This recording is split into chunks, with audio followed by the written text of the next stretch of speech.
I really hope people do learn some tips and give people strength to be better speakers as well. Yeah.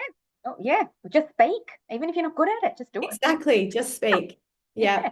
See that I'm a nervous wreck. You can do it too. It gets easier, hopefully. Have you ever had any pushback from people throughout your life when starting Yeah. something new? For example, maybe your businesses or in any other life stage. What do you say to the naysayers or the dream stealers that I like to call them? I like that too. Or any stories you can share with us where you have had pushback that you have overcame? Oh, constantly. I think everyone has that, right? Everybody's got naysayers in their life or people that want to keep them where they are because they wonder what that means for them if that person makes a change or whatever.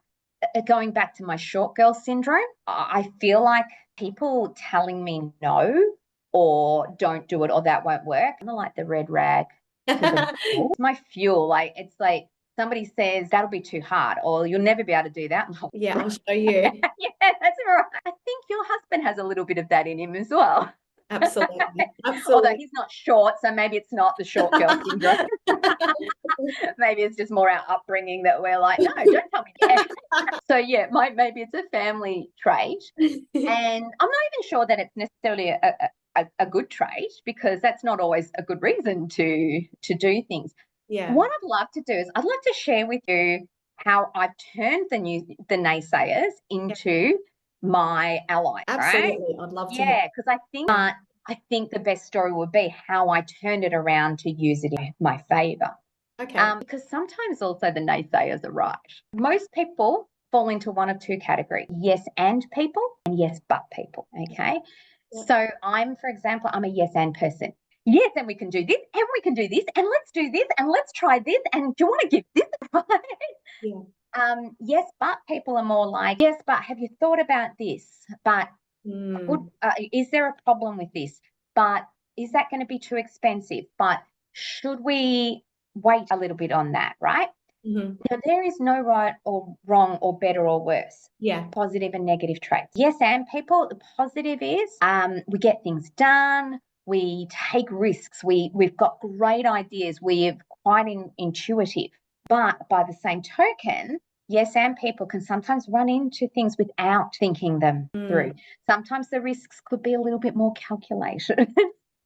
Get distracted. Yes, and people, we get distracted real easy. So it might mean you have all these great ideas, but you're not putting many of them into action because then there's another thing and then there's another thing. Negative that's really easy, I think, to see is often they won't do things or they put up barriers to things and so may not ever do things that would be really good for them in their life. But the positive is they actually analyze things and they look for issues. And so when they do things, they've usually got really good data behind it when they go ahead and do it. So often they will be more likely to implement to the end because they have they've looked at all the risks and they've decided to go ahead with it.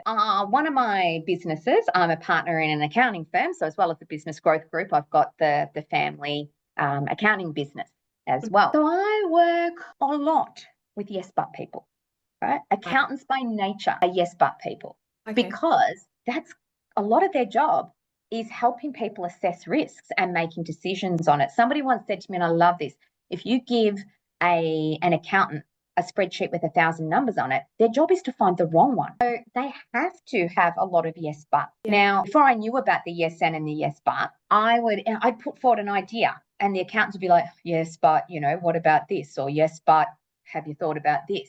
Now, I used to get really frustrated because I'd think they're not seeing my vision or they're being disrespectful or they're just, pouring water, being a naysayer. Then one day when I realized about the yes and the yes but, I went, so I've got a whole heap of people that can do the hard work for me with any ideas that I have. They can assess the risk and I don't have to do that anymore.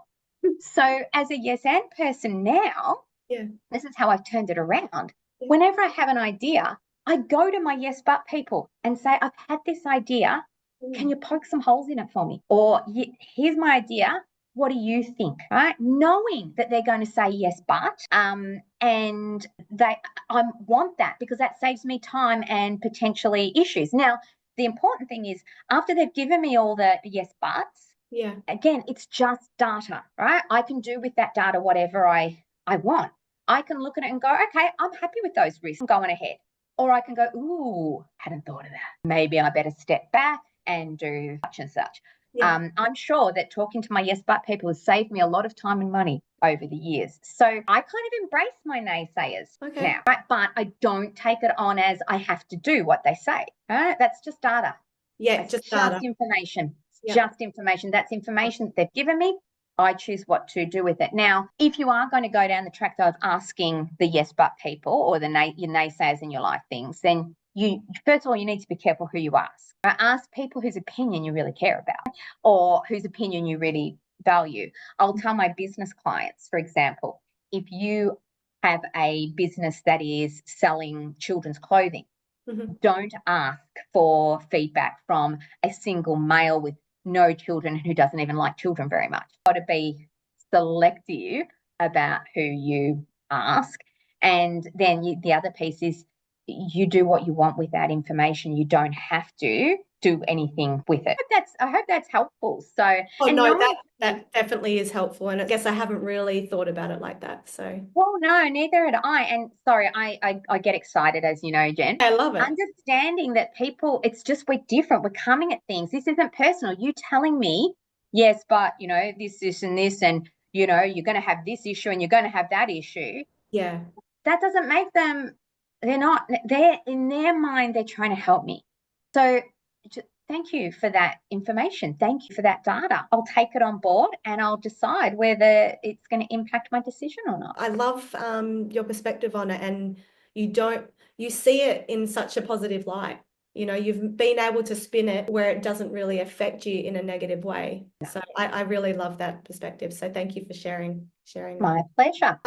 They say in life we will make choices that can completely change the course of our life. What are one or two that have made the biggest impact on your life, be it positive or negative? When you were just saying that, then it reminded me of something, and I just looked it up, right, so that I can share it with you. Yeah. So one of the most insanely intelligent people I've ever had the privilege of meeting, thanks to my speaking career, is Dr. Phil. Okay. Right, met Dr. Phil twice. Amazing. And I was never that into him because I just thought it was a bit of a Jerry Springer type of thing and whatever, bit redneck. But hearing him speak, he is so intelligent, it blew my mind. I could listen to this man speak for hours and hours. And one of the things that he said was, and this is what I've just looked up now, everybody in their life is going to have to shape your identity, right? Or shape your self-concept. I think he called it the origin of self-concept. Okay. And you're going to have 10 defining moments in your life, 7 critical choices that you'll make, and 5 pivotal people in your life. And those things are going to be the biggest impact on your self-concept or on how you identify yourself. Thank you very much for sharing that. A bit of Dr. Phil name dropping. I love that. I think he talked. Hey, name drop away. I love hearing who you've met. Go for it. It was such an honor to share a stage with him. That's for sure. Well, that's another day. I'm going to interview about that. Yeah, we can have a what I learned from Hollywood. Yeah, exactly. So I think as far as decisions are made, not having my own children is probably the obvious one. So as you know, I haven't had my own biological children. And so I think it was the right decision for me.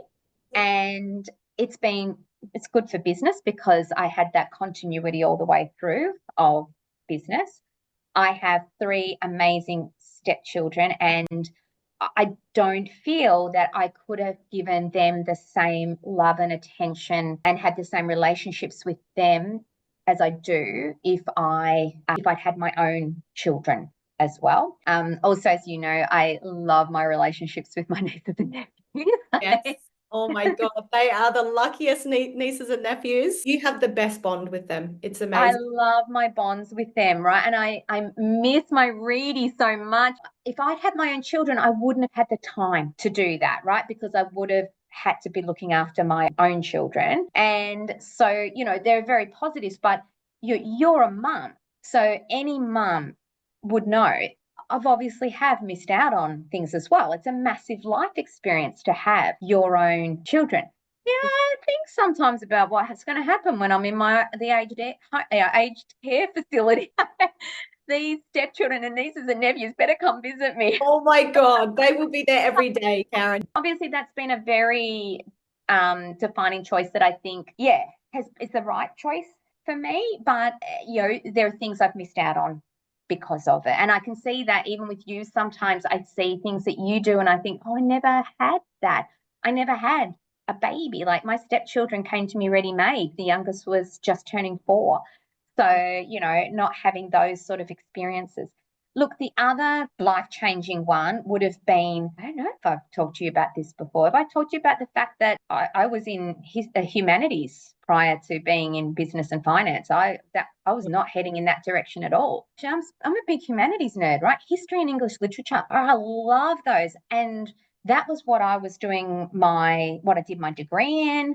I did my honours in history. I was doing a master's in history with the idea that I was going to turn it into a PhD and then become a history lecturer and then ultimately a professor. Wow, I didn't know. And then I just realized that wasn't the path that I wanted to go on. Okay. And it just so happened that at the time, my dad in the accounting business was needing somebody to come on board and help with some of the financial planning. And I literally said, I'll do that. And that's how I got into business and finance. And so, I love what I do, right? I love what I do. And, I think I'm really good at it. I wonder about what my life would have looked like if I'd stuck on my original path. And they're probably my 2 biggest ones, I reckon. And I believe every step got me where I am today. Yeah. If I hadn't had that experience, I wouldn't be where I am today. What is your faith? Do you believe in a God, energy, science, or any other spiritual concept?